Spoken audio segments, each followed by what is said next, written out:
Resepi dalgona. Cik itu. Dalgona. Wow.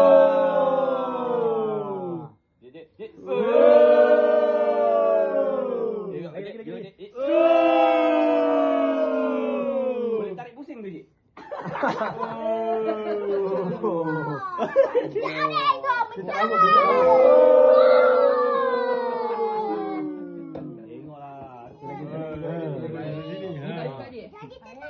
Korang kena tiru resepi ni sebiji-sebiji.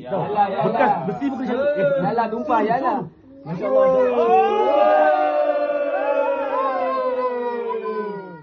Raja tarik FNN.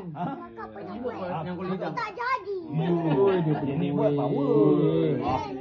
Okey. Oh, basuh pula. Masuk ikut ni. Cik dia tak siapa masuk pinggan ke apa? Buih. Betul lah. Buih ada bahan-bahan. Betul. Tak balik tu. Acik nak balance tak? Yang order ramai ni. Yang order ramai depan. Tolong. Kopi. Bau cantik. Tu apa tu? Tu apa? Wih, kopi mahal tu. Morocco. Ini mahalnya. Ini RM10 ni. Bila master dia masak air panas. Oh, jenama Mukonau.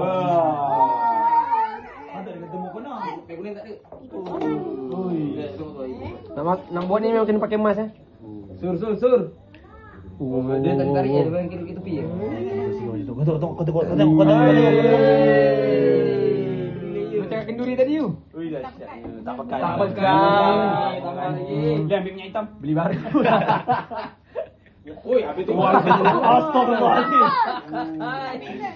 Ini balik mata semua buka air. Yalah, betul lah, Cik. Malam tak tidur lah. Betul lah.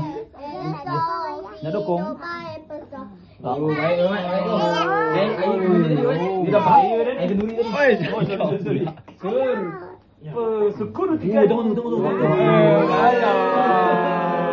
Dekat sikit, Mami. Udah bungkus kat tepi. Masya-Allah. Tengok idea goyang. Goyang. Gelik sikit. Flash ni flash. Ui, takut aku. Takut. Goyang. Tapi susu dia kena agak-agak lambat. Dia macam tadi kan. Tadi tu tak ada agak. Tadi agak tak pusing terus. Acik punya agak tu tak sempat. Agak acik tu. Acik jaga. Oi, dia naik turun. Mantap ni. Hidup lagi sekali. Kau macam nak cik goyang tadi? Yang boleh buat Nescafe, Panas. kopi.